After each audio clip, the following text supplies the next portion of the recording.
STV टकका साथमा अत्याधुनिक तथा आरामदायी फर्निचरको एकमात्र showroom Bhairav furniture and trading Dhangadhi main road the रुबस होटल धनगढी 2 पैया बेहडी।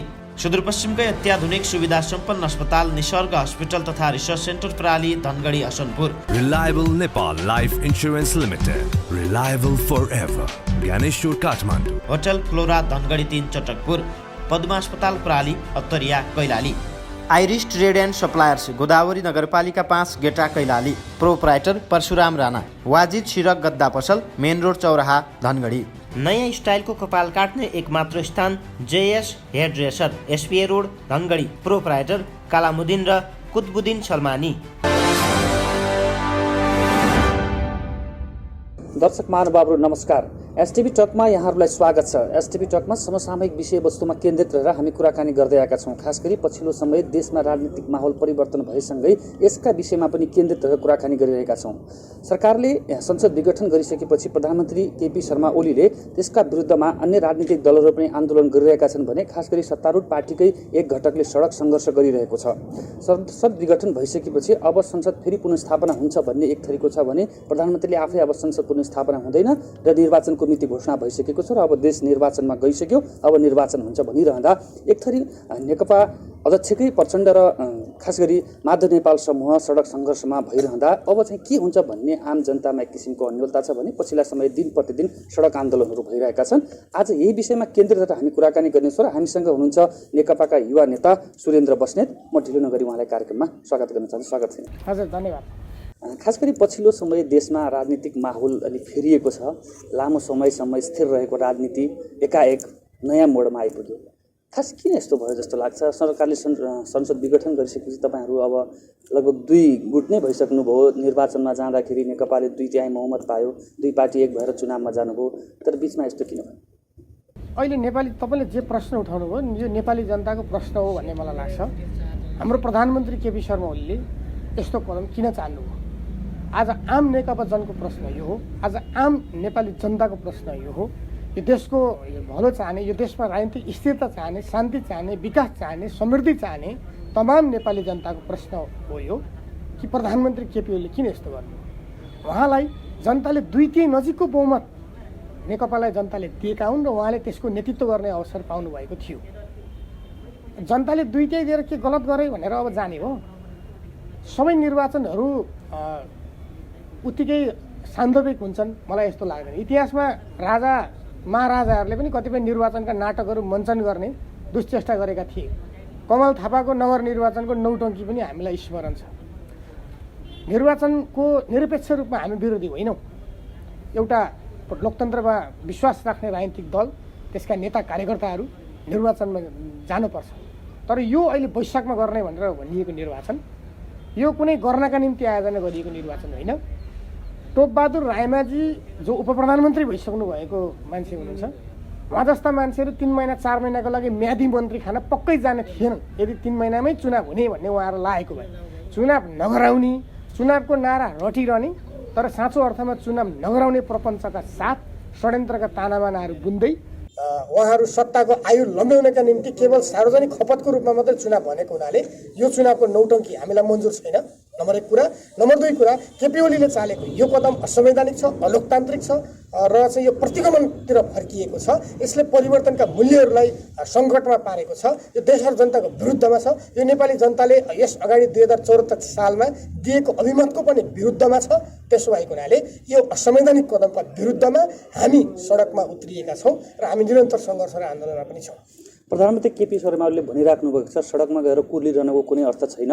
मलाई सरकारमा बसिरहँदा एक अर्काध्यक्ष प्रचण्ड र वरिष्ठ नेता माधव कुमार नेपालले काम गर्न दिएन, चौतर्फी घेराबन्दी गरे। मैले कामै गर्न नसक्ने अवस्था सिर्जना भइसकेपछि संसद विघटन अन्तिम विकल्प थियो र जनादेशमा जानुपर्ने भएको कारणले मैले निर्वाचनको मिति पनि घोषणा गरिसकेँ भन्नुभएको छ। किन काम गर्न नदिएको र अर्कोतिर फेरि निर्वाचनको मिति घोषणा गरिसक्दा पनि विरोध मात्र किन गरिरहेको?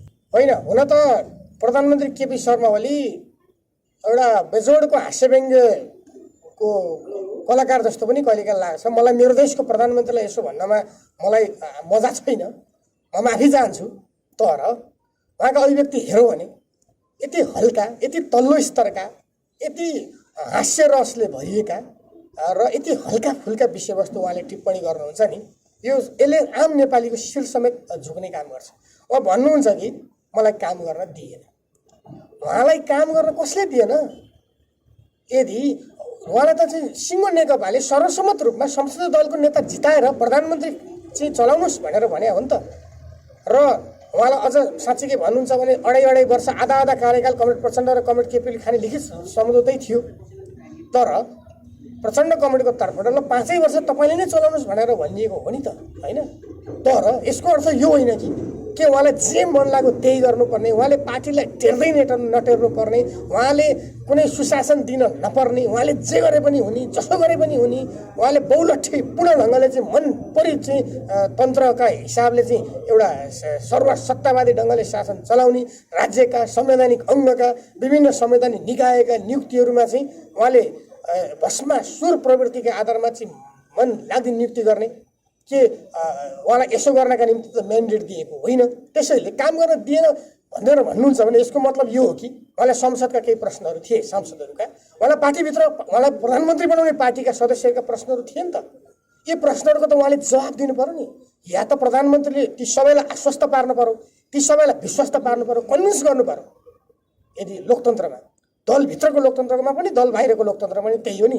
उहाँले चाहिँ या त अरूलाई बहुमत हिस्सालाई सहमत पार्नु पर्यो, कन्भिन्स गर्नु पर्यो। त्यसो गर्न सक्नु भएन भने त घरभित्र हेर्नुहोस् झगडा पऱ्यो भने, घरभित्र कुनै समस्या आयो भने, घरमा झगडा भयो भनेर, घरमा असमझदारी भयो भनेर, घरमा समस्या आयो भनेर के घरै आगो लगाइदिएर अनि चाहिँ सुहा पारेर हिँड्ने? यस्तो भस्मासुर हुनलाई चाहिँ एउटा राजनेता भनेर आफूलाई दाबी गर्ने नेताले त सुहाउँदैन नि। त्यसैले उहाँले जो घेराबन्दी गर्नुभयो भन्नुभएको छ त्यो नितान्त आन्तरिक मामला हो। उहाँले सके नेतृत्व गर्नुपर्छ, सक्नु भएन भने मार्ग प्रशस्त गर्नुपर्छ नि त, छोड्नुपर्छ नि त। प्रधानमन्त्रीको कुर्सी जोगाउनको निम्ति व्यवस्थित दाउ बनाउने अधिकार उहाँलाई कसले दियो? के नेपाली जनताको म्यान्डेट त्यो हो? होइन नि। उहाँले त भनिराख्नु भएको छ कि म प्रधानमन्त्री भएको दुईटा नेताहरूले सहन सकेनन्, देख्न सकेनन्। अब उहाँहरूलाई पनि पार्टीको नेतृत्व पनि लिनुपर्ने र देश पनि चलाउने प्रधानमन्त्री पनि हुनुपर्ने अवस्था आयो, त्यो गर्न चाहिँ मैले सकेन भनिराख्नु भएको छ। के दुई अध्यक्ष अर्का अध्यक्ष चाहिँ पार्टीको फुल जिम्मेवारी नपाएर माधव नेपाललाई चाहिँ प्रधानमन्त्री नदिएर यस्तो गर्नुभएको उहाँले? होइन, यो सबै चाहिँ उहाँको एउटा शब्दजाल बाहेक केही होइन। उहाँ लोकतान्त्रिक हुनै सक्नु भएन। उहाँले त घटनाक्रममा एउटा प्रश्न देखिन्छ नि त। उहाँ स्थायी कमिटीमा अल्पमत, उहाँ सचिवालयमा अल्पमत, उहाँ पार्टीको केन्द्रीय कमिटीमा त 2/3 उहाँको विपक्षमा हुने स्थिति, संसदीय दलमा उहाँ अल्पमत। यस्तो किन भयो त? यही पार्टी होइन उहाँलाई हिजो सर्वसम्मत रूपले संसदीय दलको नेता र प्रधानमन्त्री बनाउने? यही पार्टी होइन हिजो उहाँलाई प्रधानमन्त्रीको रूपमा तपाईँ अगाडि बढ्नुहोस् भनेर चाहिँ साथ र समर्थन दिने? यही पार्टी हो नि त। अरू कसैले समर्थन दिएको त होइन नि उहाँलाई, अरू कसैले प्रधानमन्त्री त बनाएको होइन नि उहाँलाई। यसो गर्दा उहाँले प्रश्नहरू त उठ्छन् नि, उत्तरहरू त दिनु पर्यो नि। इतिहासले बनाएका नेताहरूले इतिहासले सोधेका 100 प्रश्नहरूको जवाब दिनु पर्दैन? त्यो उत्तरदायित्वबाट एउटा राजनीतिक नेता विमुख हुन सक्दैन नि। त्यसैले सवाल के हो भने उहाँले अहिले चाहिँ अरूलाई पद लोलुप आदि इत्यादि भन्ने ढङ्गले आरोप प्रत्यारोप गरेको र नेताहरूलाई खिसीट्युरीको भाषामा अनेक भन्ने गरेको हुँदाहुँदा उहाँ यहाँसम्म गिर्नु भयो कि श्रद्धाञ्जली दिन पाएको भए हुन्थ्यो, बरु शहीद भएको भए बरु श्रद्धाञ्जली दिन्थे भनेर आफूलाई प्रधानमन्त्रीमा हिजो अगाडि सार्ने नेताहरूलाई अहिले त्यहाँसम्मको घटिया तुच्छ र निर्लज्ज आरोप समेत लाउनमा चाहिँ पछि पर्नु भएन। यो एउटा नेपाली सभ्यताको, नेपाली संस्कृतिको पनि एउटा उपहास हो। प्रधानमन्त्री जस्तो व्यक्ति वास्तवमा कस्ता भाषा प्रयोग गर्ने, कस्तो संस्कृति अवलम्बन गर्ने, के बोल्ने, के सिक्ने, के सिकाउने, एउटा प्रधानमन्त्री जस्तो राज्यको एउटा अभिभावकको तहमा बसेको मान्छेको प्रस्तुति यति हल्का छ कि यसैले पनि पुष्टि गर्छ कि उहाँमा अहङ्कारको मात्रा कति छ, उहाँमा स्वेच्छाचारिताको मात्रा कति छ, उहाँमा चाहिँ एक लौटी गर्ने मात्रा कति छ। त्यसैले लोकतन्त्रमा त उहाँले पार्टीका सदस्यहरूको, संसदका सदस्यहरूको विश्वास जित्न पर्यो नि। त्यसैले यो सबै उहाँले गर्न सक्नु भएन। उहाँ गरेको भए उहाँलाई 5 वर्ष चलाउनुहोस् भनेर भनिएकै हो। त्यसो गर्दा उहाँ यदि सक्नुहुन्न भने उहाँले त चाहिँ पार्टीमा फेस गर्नु पर्यो। संसदप्रति उहाँलाई अविश्वास हो भने उहाँले संसदमा गएर आफूलाई जस्टिफाई गर्नु पर्थ्यो नि त, विश्वासको मत माग्नु पर्थ्यो नि त। यदि उहाँलाई अविश्वासैको प्रस्ताव आएको थियो भने पनि त्यो उहाँले सामना गर्नु पर्थ्यो नि त। तर जुन संसदले उहाँलाई त्यो प्रधानमन्त्रीमा निर्वाचित गरायो त्यो संसदलाई उहाँले छल्नुभयो, त्यो संसदबाट उहाँ भाग्नुभयो। जुन पार्टीले उहाँलाई पार्टीको नेता बनायो, अध्यक्ष बनायो, प्रधानमन्त्रीमा अगाडि सार्यो, त्यो पार्टीको बैठकबाट उहाँ भाग्नुभयो, त्यो पार्टीको बैठकबाट कुले लाम ठोक्नुभयो। उहाँले पार्टी फेस गर्ने हिम्मत गर्नु भएन, उहाँले संसद फेस गर्ने हिम्मत गर्नु भएन। त्यसैले उहाँको यो गैरजिम्मेवारीताको परिकाष्ठा भयो। त्यसैले अहिले आफू चाहिँ गैरजिम्मेवारपूर्ण ढङ्गले प्रस्तुत हुने अनि दोष अरूलाई थोपर्ने कुरा किमार्थ पनि हुन सक्दैन भन्ने मलाई लाग्छ। सुन्नु न, आज जीवन बिमा गर्न जाउँ है। पछि जाँला नि। हे जहिले टार्दिने। एकछिन के भयो भने? पानी प्यास लाग्यो क्या छोरीलाई। ल जाउँ त जाउँ।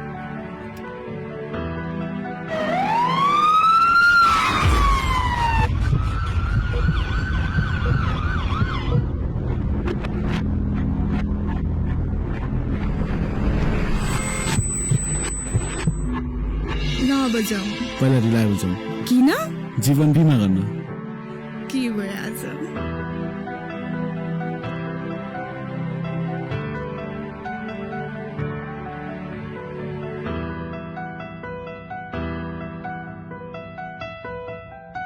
जीवन बिमा जरुरी छ। हामीले रिलायबल नेपाल लाइफ इन्सुरेन्समा जीवन बिमा गर्यौं। न्यूनतम शुल्कमा अधिकतम आर्थिक सुरक्षा। रिलायबल नेपाल लाइफ इन्सुरेन्स, सधैँभरिलाई। खास गरी उहाँले अब निर्वाचनको मिति नै घोषणा गरिसकेपछि उहाँ चाहिँ देशका विभिन्न ठाउँमा आमसभा गर्दै देश दौडामा निस्किनु चुनावको तयारी हो भनिराख्नु भएको छ। र उहाँले भनिराख्नु भएको छ कि अब संसद पुनर्स्थापना हुँदैन, अदालतले सरकारको पक्षमा फैसला गर्छ, किनभने देश चुनावी माहौलमा गइसक्यो। तर तपाईँहरू चाहिँ होइन, सब सरकारले संविधानमा भएको धारै नटेकेर संसद विघटन गर्यो भनिराख्नु छ। प्रधानमन्त्रीले चाहिँ होइन, मैले संविधान भएको धारा नै टेकेर संसद विघटन गरेको भनिराख्नु छ। खास यहाँनिर के हो, यहाँ कानुनको विद्यार्थी पनि हो, यसलाई चाहिँ कसरी लिनु भएको छ? होइन, नेपालमा कुनै बेलामा जङ्गबहादुरको राणा शासन थियो। जङ्गबहादुरले जे बोले त्यही मुलुकको कानुन हुन्थ्यो, ऐन हुन्थ्यो, त्यो अक्षरशः लागू गर्न जनताहरू बाध्य थिए। तर त्यो निरङ्कुश जान्ने एकतन्त्रीय सामन्ती प्रथामा आधारित राणा शासन सेलाएको पनि हामीले धेरै वर्ष भइसक्यो। आज कता कता प्रधानमन्त्री केपी शर्मा ओलीलाई त्यही जङ्गबहादुरको धङधङीले भूतले चाहिँ घर गरिरहेको म देख्दछु। आज उहाँ बालुवाटारमा बसेर सर्वोच्च अदालतलाई धम्की दिइरहनु भएको छ, निर्वाचन आयोगलाई धम्काइरहनु भएको छ। यो एउटा लोकतन्त्रवादी शासकले गर्न किमार्थ पनि सुहाउने कुरा होइन। के सर्वोच्चभन्दा माथि व्याख्या गर्ने अधिकार केपी ओलीलाई चाहिँ नेपालको संविधानले दिएको छ? छैन नि। कुन धारामा हामी चुनौतीका साथ भन्न चाहन्छौँ, केपी ओलीले कुन धारामा टेकेर यो संसदको विघटन गर्नुभयो? हो, 47 सालको संविधानमा संसद विघटन धारा 53 को 4 मा व्यवस्था थियो। प्रधानमन्त्रीको सिफारिसमा राष्ट्रपतिले विघटन गर्न सक्ने प्रावधान थियो। तर 47 सालको संविधान पछि जब यो संविधान सभा मार्फत 2072 सालको संविधान बन्यो, राजनीतिक अस्थिरताको मुख्य जड भनेको चाहिँ त्यही संविधान चाहिँ मन लागि ढङ्गले, मनमौजी ढङ्गले सनकको भरमा कुनै पनि प्रधानमन्त्रीले जतिसुकै बेला संसद विघटन गर्न सक्ने कुरा नै राजनीतिक अस्थिरताको कारक हो भन्ने कुरा ठहर गरिसके पछाडि त्यसरी मनपर्ने ढङ्गले संसद विघटन गर्न नसक्ने प्रावधान यो संविधानमा राखियो नि त। चाडा विकल्पको प्रयोग गरेको खोइ। संविधानको धारा 76 अनुसार बहुमत प्राप्त दलको संसदीय दलको नेतालाई प्रधानमन्त्री बनाउने पहिलो विकल्प, यदि त्यो हुन सकेन भने 2 वा सोभन्दा बढी दलको समर्थनमा अर्को व्यक्तिलाई प्रधानमन्त्री बनाउने दोस्रो विकल्प, त्यो पनि हुन सकेन भने बहुमत नभए तापनि संसदमा सबैभन्दा ठुलो दल जुन छ त्यो दलको नेतालाई अल्पमतकै सरकारको रूपमा प्रधानमन्त्री बन्ने र सरकार गठन गर्ने तेस्रो विकल्प, त्यो पनि हुन सकेन भने संसदको कुनै एउटा यस्तो सदस्य जसले 1 महिनाभित्रमा म बहुमत सिद्ध गर्न सक्छु भनेर भरपर्दो आधार राष्ट्रपतिलाई देखायो भने त्यो आधारमा चाहिँ राष्ट्रपतिले त्यस्तै व्यक्तिलाई प्रधानमन्त्रीमा नियुक्त गर्ने र त्यो व्यक्तिले 30 दिनभित्र विश्वासको मत लिने। यी चारवटा ट्रायल, यी चारवटा प्रयोग, यी चारवटा स्टेपहरू पार गरेपछि मात्रै बल्ल यदि चारवटै अवस्थाबाट सरकार बन्न नसक्ने हो भने अनि बल्ल त्यही पनि प्रधानमन्त्रीले विघटन गरेर होइन, सरकार दिन नसकेका कारणले संसद आफै विघटन हुने स्वचालित रूपले तहमा पुग्छ। तर यी चारमध्ये कुनै पनि प्रयोग प्रधानमन्त्रीले गर्नु भएन। आज त्यो विघटनको धारा छैन। नेपालका 4 जना पूर्व प्रधान न्यायाधीशहरू, यो चान्चुने कुरा होइन, यो सम्भवतः यो नेपालको इतिहासमा त पहिलो नै हो, विश्वको इतिहासमा पनि यस्तो घटना बिरलै पाइएला कि देशका 4 जना पूर्व प्रधान न्यायाधीशहरूले एउटै स्वरमा भनेका छन् कि यो संविधानको खिलाफमा चालिएको यो कदम चाहिँ हो संसद विघटनको प्रधानमन्त्री कदम भनेर। त्यसो भएको हुनाले प्रधानमन्त्रीलाई कानुनी रूपले, संवैधानिक रूपले, लोकतान्त्रिक दृष्टिकोणले यो कदम चाल्ने कुनै अधिकार छैन।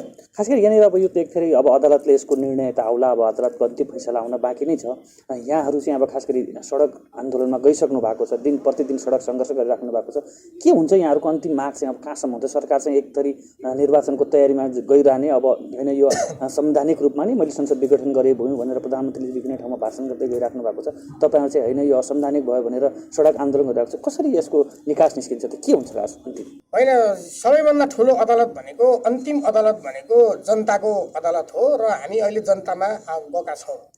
हाम्रो विश्वास यो छ कि संविधान त अहिले संसद विघटन हुनै सक्दैन। अहिले केवल प्रधानमन्त्रीको केही तानाबानाहरूका कारणले संसद अवरुद्ध पारिएको छ, डिरेल गराइएको छ।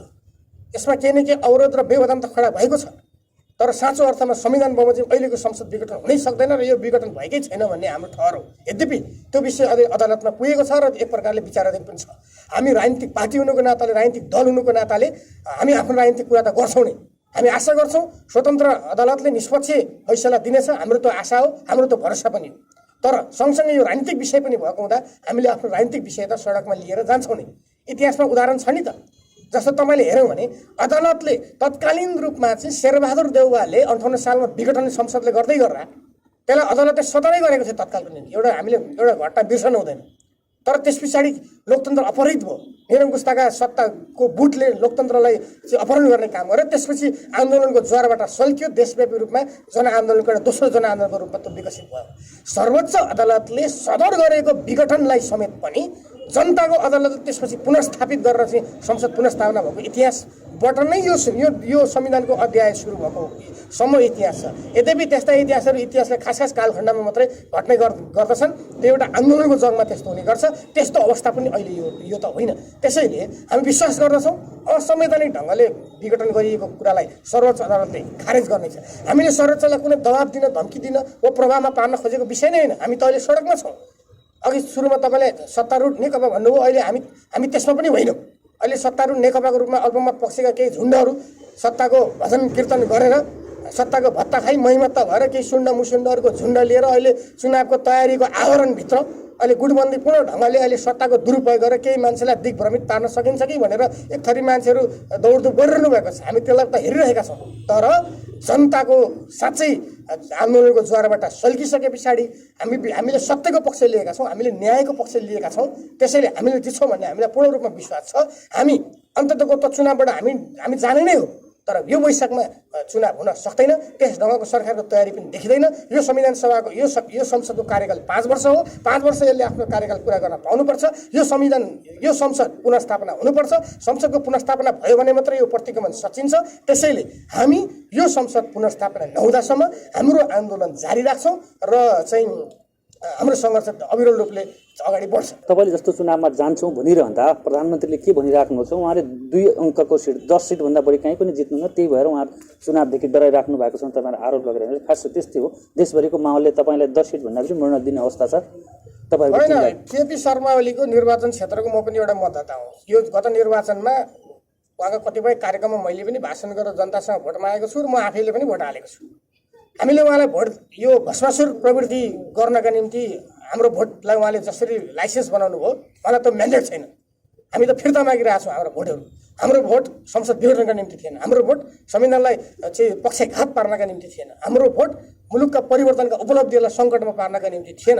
मुलुकलाई पछाडि फर्काउनका निम्ति र प्रतिगमनको अँध्यारो सुरुङतिर जकड्याउनका निम्ति हाम्रो भोट थिएन। त्यसैले हाम्रो भोटको दुरुपयोग गर्नुभएको छ केपी ओलीले। पहिलो कुरा त म यो भन्न चाहन्छु। अर्को कुरा, केपी ओलीले त के भन्नु भएन र, अहिले 2 अङ्कको सिट भन्नुभयो यहाँले, अहिले अस्ति त्यो अभिव्यक्ति दिनु पनि भयो। केपी त यो गणतन्त्र पनि त गणतन्त्र ल्याउनु भनेको बैलगाला चढेर चाहिँ अमेरिकाको वासिङटन डिसी जस्तै जानु हो। यो सम्भव छैन। यो हाम्रो यो एक बारको जुनीमा गणतन्त्रको कुरा गर्नु हुँदैन, उच्चारण गर्नु हुँदैन भनेर खिसिटिपिटी गरेर बस्नुभयो हो नि त उहाँ त हिजो। तर खोइ त मुलुकमा त गणतन्त्र आयो त होइन, गणतन्त्रको आगो त सल्कियो त, लाखौँ लाख जनताहरू सडकमा त उत्रिने। उहाँले भने जस्तो त भएन नि। यो संहिता भनेको बर्थडे केक जसरी टुक्र्याउने प्रपञ्च हो भनेर संहितालाई त उहाँले खिसिटिपिटी गर्नुहुन्थ्यो नि। तर जनता उर्लिएपछि संहिता त आएरै छोडो, छाएरै छोडो नि त। उहाँ समावेशी र समानुपातिताको मुद्दालाई, धर्मनिरपेक्षताको मुद्दालाई पनि उहाँलाई मन परेको मुद्दा त्यो कहिले होइन नि त। हालसालै पनि उहाँको अत्यन्त नजिकको केन्द्रीय सदस्य निरुपालले यो संहिता खारेज गर्नुपर्छ भनेर उहाँले सार्वजनिक रूपमा बोल्नुभयो। यहाँनिर उहाँले भनिराख्नु भएको छ कि एउटा मैले प्रश्न जोड्छु, जस्तै प्रदेश सरकारमा पनि अहिले तलमाथि हुने केही ठाउँमा त तपाईँहरूले त्यो खास गरी अविश्वासको प्रस्ताव पनि ल्याइसक्नु भएको छ प्रदेश सरकार विरुद्ध 1 नम्बर र 3 नम्बरमा। उहाँले चाहिँ भनिराख्नु भएको छ कि प्रदेशमा तलमाथि भयो भने प्रदेश सरकार पनि विघटन हुन सक्ने सम्भावना उहाँले ल्याउनु भएको छ। के त्यो सम्भव देख्नुहुन्छ कि त्यो गर्न सक्छन् प्रधानमन्त्रीले? होइन, यो विनाशकाले विपरीत बुद्धि हुन्छ। कमिलाको पनि यो सकिने बेला पुवा आउँछ भन्छन्। मैले राजनीतिक कुरा गरेको, अन्यथा अर्थ नलागोस्। केपी शर्मा ओलीको सनकबाट यो मुलुक चल्छ कि मुलुकका प्रचलित संविधान ऐन कानुन अनुसार मुलुक चल्छ, यो त न्यायिक निकायहरूले निरूपण गर्ला नि त। यही कुराका विरुद्धमा अहिले हामी लडेका हौँ। नेकपा भित्रको आन्तरिक समस्या पनि केपी शर्मा ओलीको यो जङ्गबहादुर प्रवृत्तिलाई ठेगान लाउने कि नलाउने, उहाँलाई स्वेच्छाचारी ढङ्गले मनपरी ढङ्गले यो संविधानका प्रत्येक धारा र उपधारालाई छेद विच्छेद पार्न दिएर ठुलो बसेर हेर्ने कि त्यसका विरुद्ध हस्तक्षेप गर्ने भन्ने सन्दर्भमा नै नेकपा भित्र पनि विवाद उत्पन्न भएको। त्यसैले म भन्न चाहन्छु यो केपी ओलीको चाहिँ गोजीबाट खल्तीबाट केपी ओली कुनै राजा महाराजाहरूले वा केपी ओलीले बक्स गरेर ल्याएको संहिता होइन। यो नेपाली जनताको जनयुद्ध र जनआन्दोलनको फ्युजनबाट जो एउटा जनक्रान्ति भयो यसको उपलब्धि स्वरूप संविधान सभाको 2/3 जारी गरेको संविधानको प्रावधानहरू हो। र केपी ओलीको सनकले उहाँ त अल्पमत परिसक्नु भएको छ, उहाँलाई त हामीले कारवाही गरिसकेका छौँ। केपी शर्मा ओलीज्यू अहिले नेपाल कम्युनिस्ट पार्टीको केन्द्रीय सदस्यसम्म हामीले राखिदिएका छौँ। यदि उहाँ सोचेर आउनुभयो भने हामी उहाँलाई थप जिम्मेवारी दिन सक्छौँ। उहाँ अल्पमत पर्नुभएको छ, बहुमतले पार्टीको बहुमतले धाराको विधानको धारा 60 अनुसार निर्णय गर्न सक्दछ। त्यही अन्तर्गत नै उहाँले बहुमत गुमाउनु भएको हुनाले उहाँ अहिले कारवाहीमा पर्नु भएको हो। यसरी उहाँले गणतन्त्रका विरुद्धमा, संहिताका विरुद्धमा, परिवर्तनका विरुद्धमा यस ढङ्गका अभिव्यक्तिहरू दिने, फरमानहरू जारी गर्ने, बालुवाटारमा बसेर सत्ताको दुरुपयोग गर्दै अदालत लगायतका न्यायिक निकायलाई थर्काउने काम जारी राख्नुभयो भने उहाँलाई उहाँका विरुद्धमा आज त हामीले बैलगाडा उहाँले चाहिँ को एउटा साङ्केतिक प्रतीक मात्रै प्रस्तुत गऱ्यौँ। हामी भन्न चाहन्छौँ यदि जनताका परिवर्तनका उपलब्धिहरूलाई निल्ने हरकत कुनै निर्वाचित तानाशाहहरूले गर्ने धृष्टता गर्छन् भने हामी बैलगाडा मात्रै होइन, बैलगाडामा राखेर ती मान्छेहरूलाई सहरमा घुमाउने तहमा आन्दोलनलाई विकास गरेर लानुपर्ने पनि हुनसक्छ। हामी चेतावनी दिन चाहन्छौँ। केपी ओलीको सनकले संहिता विघटन हुनै सक्दैन। यो त संविधानको चाहिँ एउटा रगतका अक्षरले लेखिएका पानाहरूमा लिपिबद्ध भएको कुरा हो। त्यसैले केपी ओलीको दिवस सपना पुरा हुनेवाला छैन। महत्त्वपूर्ण समयको लागि यहाँलाई धेरै धेरै धन्यवाद। हुन्छ हजुर, यहाँलाई पनि धेरै धेरै धन्यवाद। एसटिभीमा मलाई आफ्ना र सङ्गठनका र हाम्रो पार्टीका विचारहरू राख्ने मौका दिनुभयो। म हार्दिक धन्यवाद र कृतज्ञता व्यक्त गर्न चाहन्छु। हवस् त दर्शक महानुभावहरू, आजलाई एसटिभी टक यति नै। आज हामीसँग हुनुहुन्थ्यो नेपालका युवा नेता सुरेन्द्र बस्नेत। खास गरी पछिल्लो समय देशमा भइरहेको समसामयिक राजनीतिक विषयवस्तुमा केन्द्रित रहेर उहाँसँग कुराकानी गऱ्यौँ। आजलाई एसटिभी टक यति नै। एसटिभी टक हेर्नका लागि सुपर अनलाइन टिभीको फेसबुक पेज र युट्युब च्यानलमा गएर हेर्न सक्नुहुनेछ। कार्यक्रम सञ्चालक म शङ्कर बोहरा पनि बिदा हुन्छु। नमस्कार।